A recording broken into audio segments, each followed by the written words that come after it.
ஷரியத் சட்டத்தை எவன் கையில் எடுக்கிறது?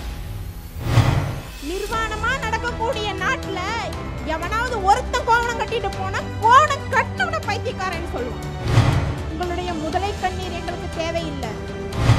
தேவையான நேரம் வரும் பொழுது ஜனநாயக முறைப்படி நாங்கள் உங்களை எதிர்கொள்வோம். நம்மள நீ உண்ணாமலே இருந்தாலும் உன் பருப்பு தமிழ்நாட்டில் வேகவே வேகாது.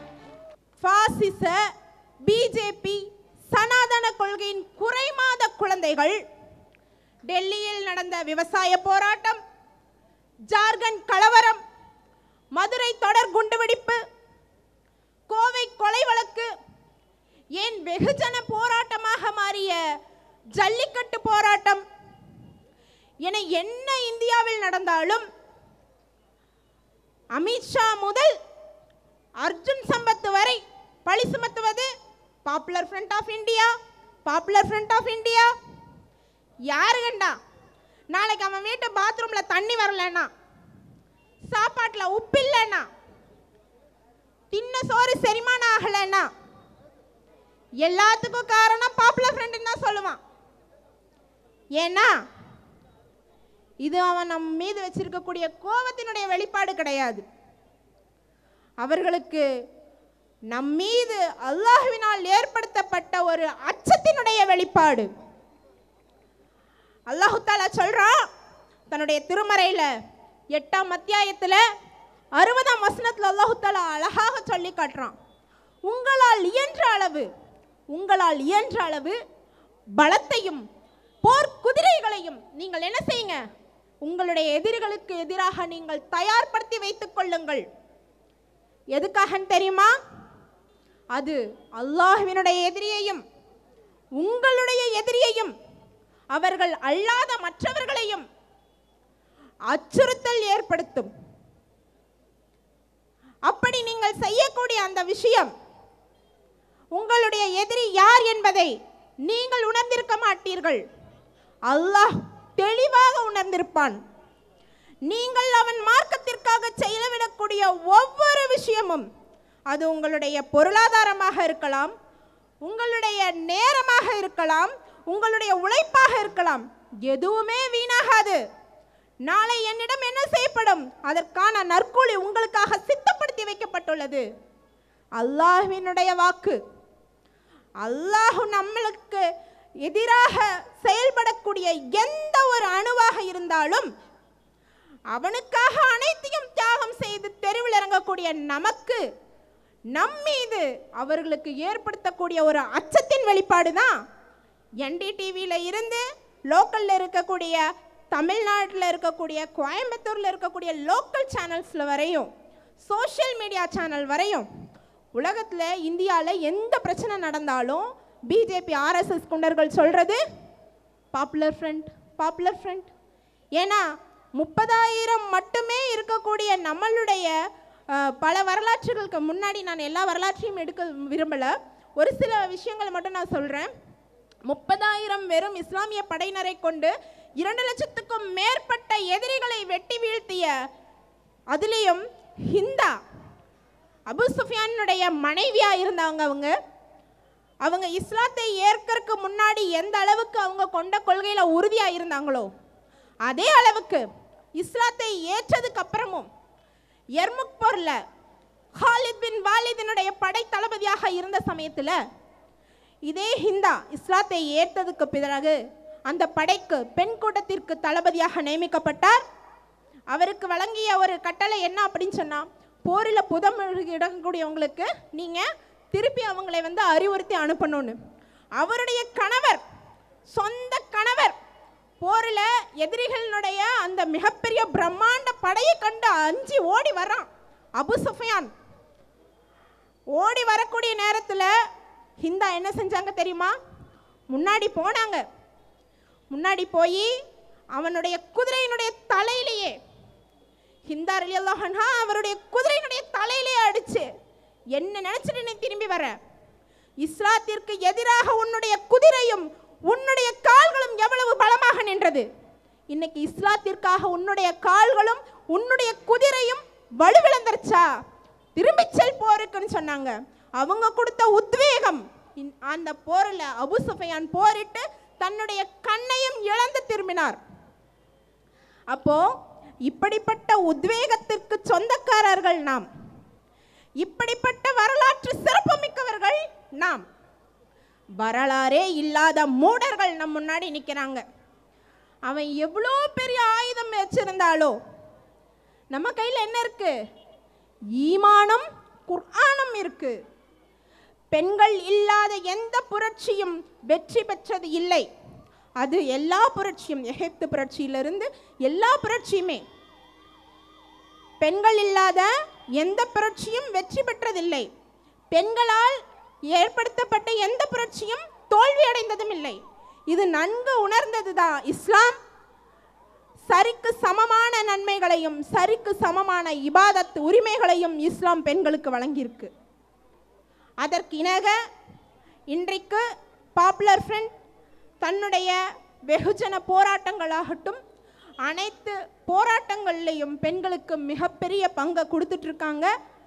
இன்னைக்கு பெண்ணிற்கான ஒரு மத நம்பிக்கை விஷயத்தில் கர்நாடகா கோர்ட் கை வச்சதுக்காக எங்களுக்கு முன்னாடி எம் சகோதரர்கள் வந்து இன்னைக்கு இந்த பேரணியும் மாநாடையும் நடத்துவதில் NWF மிகவும் பெருமிதம் கொள்கிறது. ஜஸாக்கல்லாஹ் ஹைரன் ஃபார் திஸ். அடுத்ததா கர்நாடகாவில் உடுப்பியில் ஒரு 6 குழந்தைங்க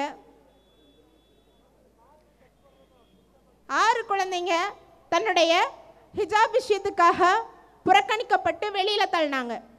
அது அந்த ஸ்டேட்டோடு இருந்தது. இன்னைக்கு அந்த குழந்தைங்களுடைய போராட்டம் 4-5 மாதங்களுக்கு அப்புறமா அவங்க ஜனநாயக முறைப்படி போராடி அவங்களுடைய ஹைகோர்ட்டில் போய் அவங்களுடைய வாதங்களை எடுத்து வச்சாங்க. இப்போ இங்கே கூட்டப்பட்ட காரணம் என்ன? கர்நாடகாவில் நடக்கக்கூடிய இஷ்யூ தமிழ்நாட்டில் ஏன் நம்ம பேசுகிறோம் அப்படின்னு சொன்னால், கர்நாடக ஹைகோர்ட்டினுடைய அந்த ஜட்ஜ்மெண்ட், அந்த ஒரு statement, hijab is not essential practice of Islamic ஃபெய்த்னு சொல்றதுக்கு யார் அவன்? எவன் அப்பா விட்டு சரியத் சட்டத்தை எவன் கையில் எடுக்கிறது? என்னுடைய உரிமை. என்ன பெத்த தகப்பன் சொன்னாலே நான் கேட்க மாட்டேன். என்னுடைய உரிமையில கை வைக்கிறதுக்கு எவன் அவனுக்கு தகுதி கொடுத்தது, உரிமை கொடுத்தது? அதுக்காக தான் இந்த கூட்டம். இங்க இந்த தீர்ப்பை கேட்கும்போது என்ன ஞாபகம் வருதுன்னா, நிர்வாணமா நடக்கக்கூடிய நாட்டில் எவனாவது ஒருத்தன் கோவணம் கட்டிட்டு போனா கோவணம் கட்டினவன பைத்தியக்காரன்னு சொல்லுவான். அதுதான் இன்னைக்கு ஞாபகம் வருது. இன்னைக்கு கார்ப்பரேட் நிறுவனங்கள் பணத்தை குவிக்கிறதுக்காக காட்சி பொருளாக பெண்களை தெரிய விடுறாங்க.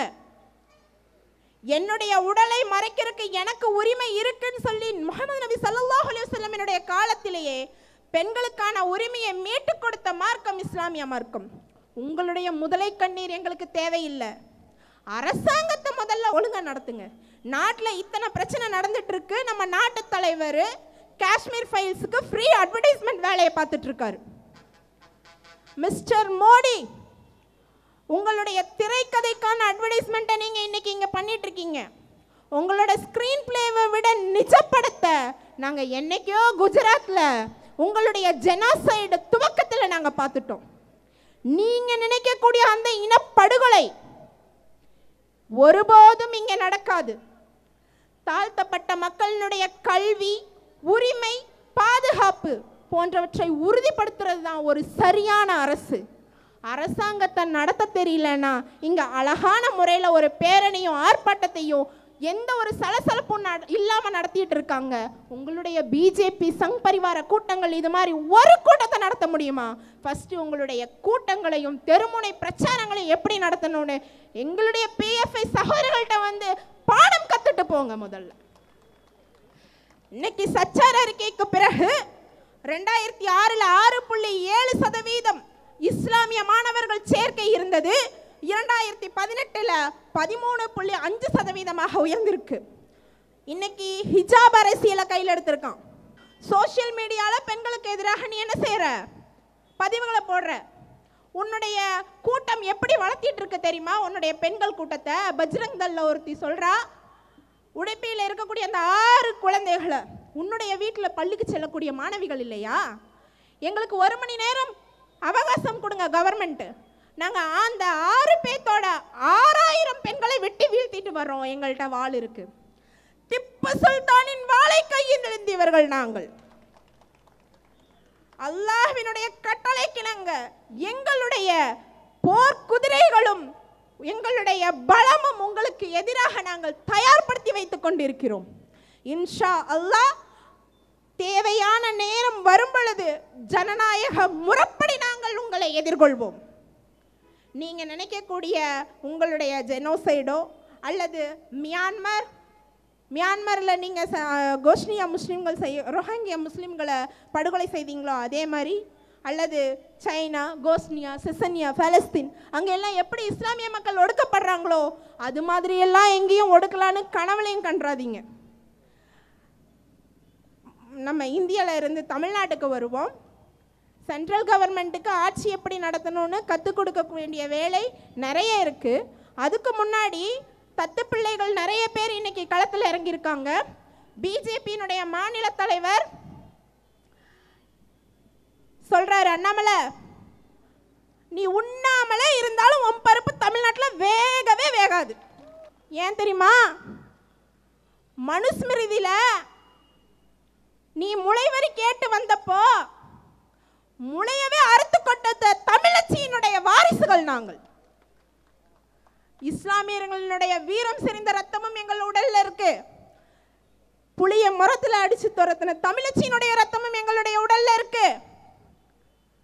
நீ தூங்கும் போதும் நீ கனவிலும் எங்களை நீ ஜெயிக்க முடியாது. இன்ஷா அல்லாஹ் உங்களுடைய குள்ளநரி கூட்டத்திற்கு எதிராக பாசிச கும்பலை ஒற்றை பெண்ணினுடைய குரல் கூட உங்களால தகர்க்க முடியாது. ஜாமியா மில்லியால தன்னுடைய சகோதரனை பாதுகாக்கிறதுக்காக ஒற்றை விரலை நீட்டி அங்கே போர் தொடுத்தாலே ஆயிஷா.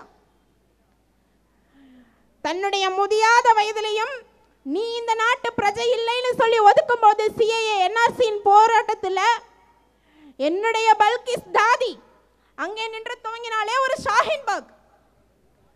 இன்னைக்கு ஒட்டுமொத்த இஸ்லாமிய பெண்களுடைய பேஷனா உணர்வா ஒரு குரலை எழுப்பி இன்னைக்கு சுதந்திரத்தினுடைய மிக முக்கியமான குரலாக என்னுடைய சகோதரி முஸ்கான் ஒலித்தாலே. ரிப்பீட் பண்ணுங்க, அல்லாஹு அக்பர், அல்லாஹு அக்பர், அல்லாஹு அக்பர். நல்லா கவனிச்சுக்கோங்க. இந்த ஒரு வார்த்தைக்கு, இந்த ஒரு முழக்கத்துக்கு முதல்ல பதில் சொல்லிட்டு உங்களுடைய திட்டங்களை நீங்க தீட்டுங்க. அதற்கு நாங்கள் ஜனநாயக முறைப்படி இன்ஷா அல்லாஹ் பதில் சொல்கிறோம்.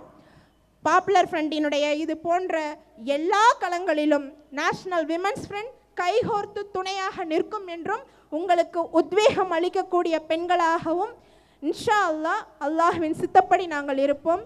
வாய்ப்பளித்தமைக்கு ஜஸாக்கல்லாஹ் ஹைரன். அஸ்ஸலாமு அலைக்கும் ரஹ்மத்துல்லாஹி தஆலா வபரகாத்துஹு.